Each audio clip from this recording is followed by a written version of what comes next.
Vamos lá então, pessoal, para mais um conceito aqui então, ó, é o número de oxidação, carinhosamente conhecido como NOx, né? Vai ser uma ferramenta muito importante para o próximo entendimento aqui da matéria, pessoal. Tá legal? Opa! Eu já até adiantei um pouquinho a respeito desse NOx, né?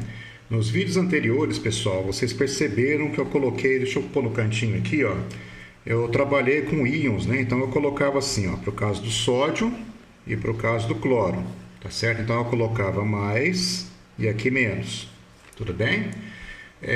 Se você quiser ser um pouco mais perfeccionista, né, você poderia colocar aqui assim, ó, um mais e um menos. Então eu tenho o íon sódio e o cloreto. Tá legal? Cátion e ânion.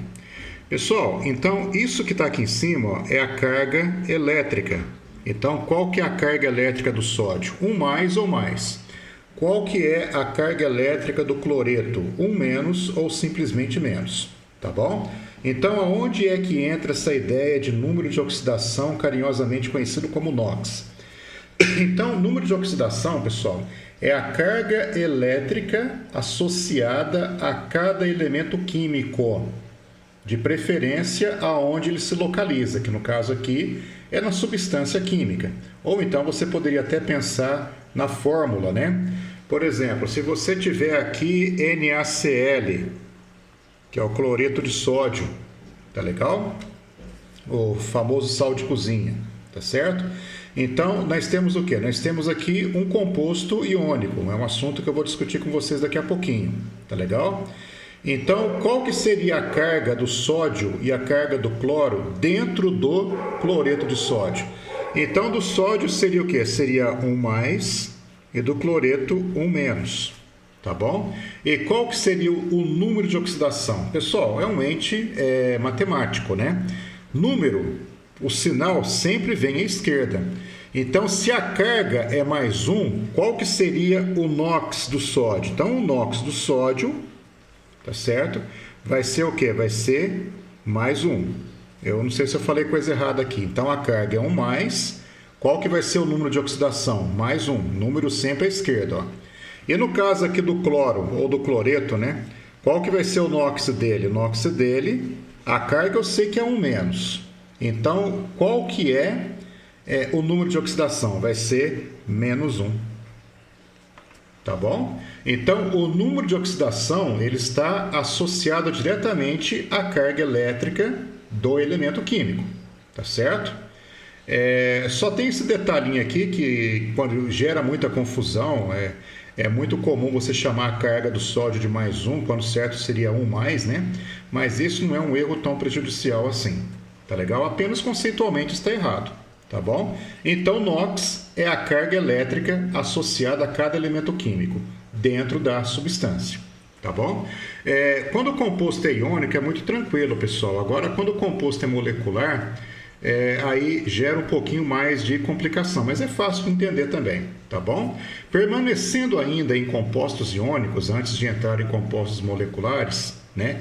Por exemplo, se eu pegar assim, ó, o óxido de cálcio, qual que seria a carga do cálcio? A carga do cálcio é 2+. E a do oxigênio? 2-. Nós já vimos isso daqui anteriormente lá na aula de ligação iônica, tá bom? Então, uma vez sabendo a carga elétrica de cada um, é possível você descobrir o NOx. Então, o NOx aqui vai ser o quê? Vai ser mais 2, sinal sempre à esquerda.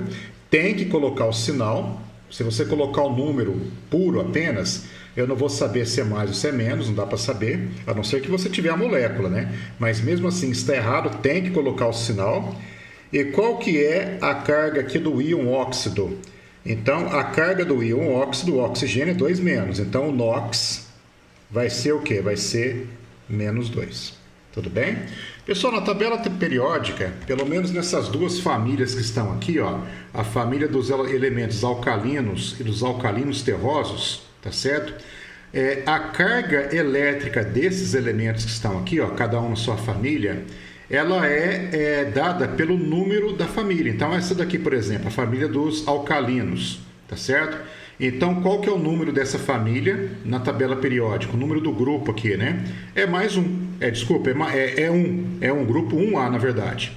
E qual que seria aqui dos alcalinos terrosos? Seria o quê? Seria 2A, tá bom? Então, por exemplo, se eu quiser saber, só funciona para esses dois, viu, pessoal? E com algumas raras exceções para os outros elementos aqui. Mas aqui é certeza. Por exemplo, se você pegar o rubídio aqui, ó, o rubídio, RB. Deixa eu escrever aqui, ó, rubídio. Então, com certeza, nos compostos em que o rubídio está colocado, tá bom? A carga dele vai ser o quê? Vai ser 1+. Logo, NOx, o número de oxidação dele, vai ser +1. Beleza? Como eu sei que é mais um a carga, professor? Porque ele está aqui na família 1A da tabela periódica. Ó. Pega, por exemplo, um que está na família 2A aqui. Vamos pegar, por exemplo, aqui o magnésio. O Mg, né? Magnésio. Mg. Como ele está na família 2A da tabela periódica, a carga dele vai ser o quê? A carga dele vai ser 2+. Logo, o NOx do elemento, vai ser o quê? Vai ser +2. Tá bom? Para nossa tristeza, pessoal, funciona bem nessas duas famílias que estão aqui, ó. Tá bom? Esse comportamento a gente observa em outros elementos para cá, mas não é regra geral. Tá legal? Daqui a pouco eu volto com mais informação, pessoal.